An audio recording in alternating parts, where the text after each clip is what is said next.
আসসালামু আলাইকুম। আমি সাথী নারায়ণগঞ্জ থেকে বলছি। সাথী স্বপ্নের ডায়েরি থেকে আপনাদেরকে আরও একবার স্বাগত জানাই।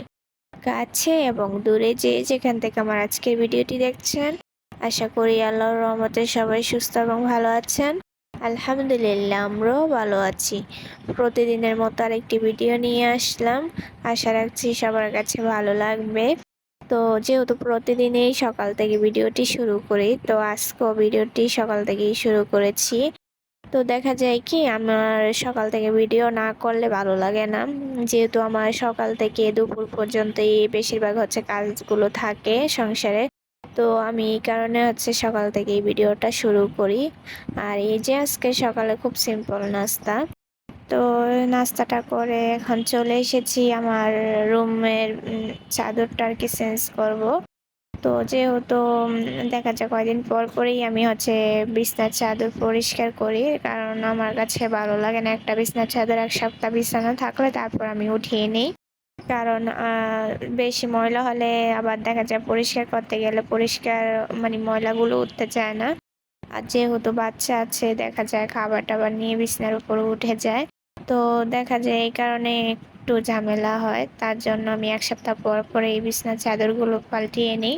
আর এই যে এখানে কথা বলতে বলে বিছানার চাদরটাও উঠিয়ে নিয়ে তারপর আর একটা চাদর বিছিয়ে দিলাম। তো আমি জানি না কারা আমার সাথে আছেন, প্লিজ যদি কেউ থেকে থাকেন তাহলে একটি লাইক দিয়ে দিবেন। তো অনেকে আছে একটু ভিডিও দেখে ভিডিও থেকে চলে যায়, তো এতে করে আমার ওয়াচ টাইম এবং ভিডিও পুরোটাই ডাউন হয়ে যায়। তো প্লিজ এই কাজগুলো করবেন না, চেষ্টা করবেন একটু কষ্ট করে হলেও ফুল ভিডিওটা দেখার।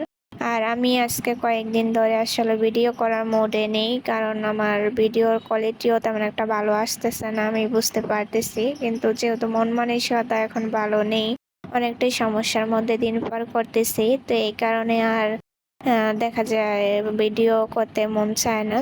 তারপরেও করি, যেহেতু চ্যানেলটা শখের বসে খুলেছি। তো এখন যেহেতু নিজের চোখের সামনে যদি চ্যানেলটা দিন দিন তিলে তিলে শেষ হয়ে যায়, তো কেমন লাগবে বলেন, এই কারণে আর কি।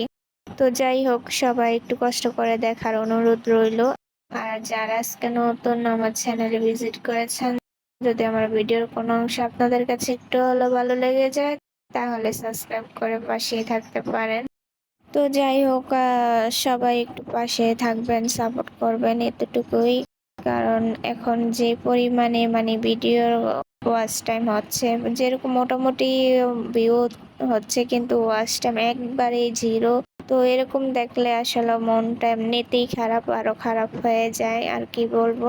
আর এখন দেখা যায় আমি একটু ব্যস্ত হয়ে পড়বো, কারণ যেহেতু আমাদের রুমটা চেঞ্জ করব সামনের মাসে 1 তারিখে, আমরা রুম দেখবো, নতুন রুম। তারপর আমার হাজব্যান্ড নতুন বিজনেস শুরু করবে, তো আমার হাজব্যান্ডকেও একটু হেল্প করা লাগবে। তো সব মিলিয়ে দেখা যায় আমি নিজে একটু ব্যস্ত হয়ে যাব।